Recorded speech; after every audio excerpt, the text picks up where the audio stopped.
So 1 month ago to the day, I climbed 4 stories of this small tunnelway to the King's Chamber at the center of the Great Pyramid of Giza in Egypt. They turned the lights off and we sat in quiet meditation. And then the group gathered together in a chant. Om.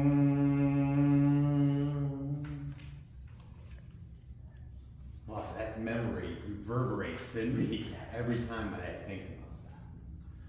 So it was an amazing trip, and the purpose of sharing that with you is that realization that you can transform any one of your trips into an adventure.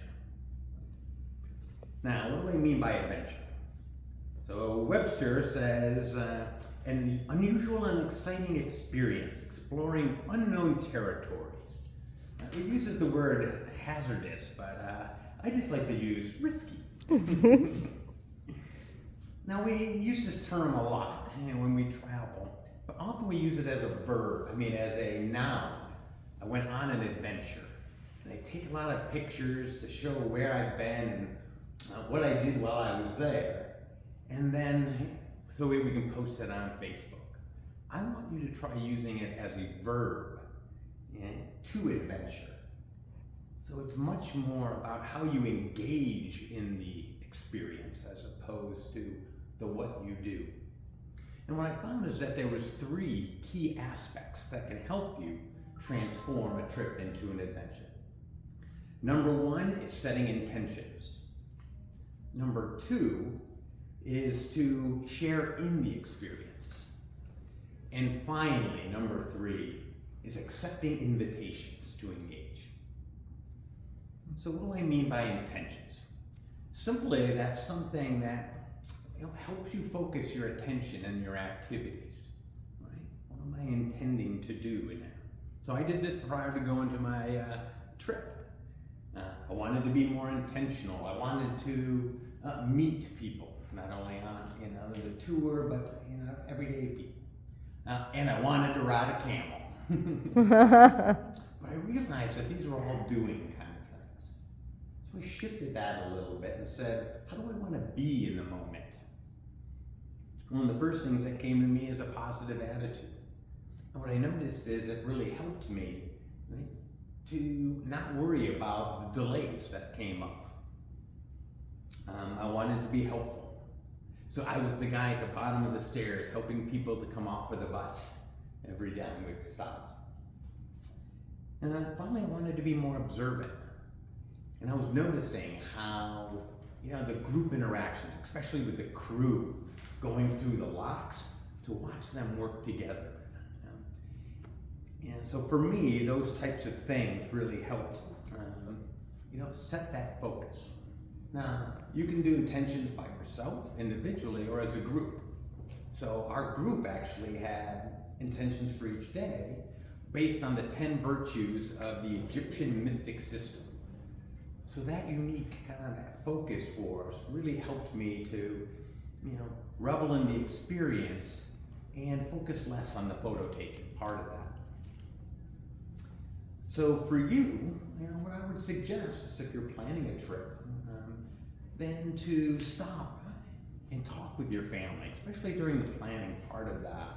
Right? What are our intentions? What do we want to get out of this? And then for you personally, right, set some individual intentions and see how it shifts your experience in that moment. So number 2 is sharing in the experience. And so that's talking about that. And so we did morning reflections, but I started talking with one of the other guests around. Her name was Aya.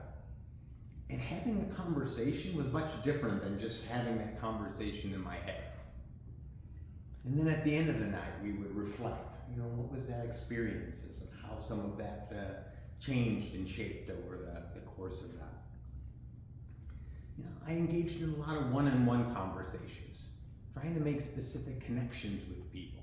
So that camel ride, my friend Joanne who I didn't know that much into that point had a great connection around all of that. And then asking questions. That was me. I'm sure my tour guide got a little sick of it, but she probably also appreciated, right, that I was connecting the dots and curious about the culture. So for you, right, do you tend to make time for one-on-one conversations when you travel? Or is everything in a group, a herd moving around? So think about that and plan that time. So finally is accepting an invitation. Right? So my belief is the universe is always putting these in, but without any direction, they're kind of haphazard. Now, not all invitations are to be accepted, but there are some direct invitations. So when I got asked to dance with the Sufi dancers, I'm like, okay. And here I was doing the whirling dervish until I almost fell over. But also trying food and doing things like that really helped.